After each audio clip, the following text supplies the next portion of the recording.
بسم اللہ الرحمن الرحیم۔ السلام علیکم ورحمۃ اللہ وبرکاتہ۔ الحمدللہ، آج ہمارا اردو زبان کا 12واں سبق شروع ہو رہا ہے۔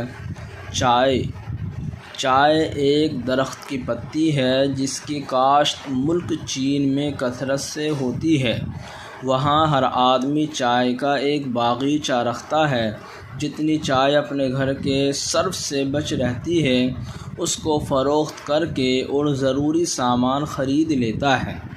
کچھ مدت سے ملک آسام اور دامن ہمالیہ کے بعض مقامات میں چائے کے باغ لگائے گئے ہیں۔ وہاں سے لاکھوں روپے کی چائے دوسرے ملکوں کو جاتی ہے۔ چائے کا درخت بڑی حفاظت اور کوشش سے پرورش پاتا ہے۔ اول ایک قطعہ میں بیج بو کر پودا تیار کرتے ہیں، پھر اس کو اکھیڑ کر بڑے وسیع قطعوں میں برابر فاصلے پر قطار در قطار جمع دیتے ہیں۔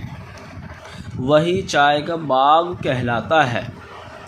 جب اس کا درخت 3 سال کا ہو جاتا ہے تو پتی چننی شروع کرتے ہیں۔ سدھا مزدور عورتیں اور مرد اس کام میں مشغول رہتے ہیں۔ سال میں 3 بار پتی چنی جاتی ہے، پھر ہری پتی کڑھاؤ میں ڈال کر بھونتے ہیں۔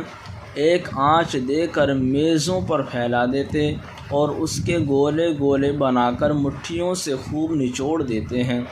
نچوڑنے کے بعد اس کو ہوا میں پھریرا کر کے دوسری بار کڑھاؤ میں بھونتے ہیں۔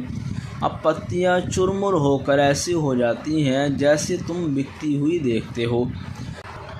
چائے کی زراعت نہایت خوشنما ہوتی ہے۔ اس کا پھول نہایت خوشبودار اور سفید مثل جنگلی گلاب کے ہوتا ہے۔ جب پھول کھلتے ہیں تو دور تک جنگل معطر ہو جاتا ہے۔ ہوا کے جھونکے چلتے ہیں تو عجب بھینی بھینی بو آتی ہے۔ چائے کی 2 قسمیں ہیں، ایک سیاہ دوسری سبز۔ چینی سیاہ کو پسند کرتے ہیں اور روسی سبز کو۔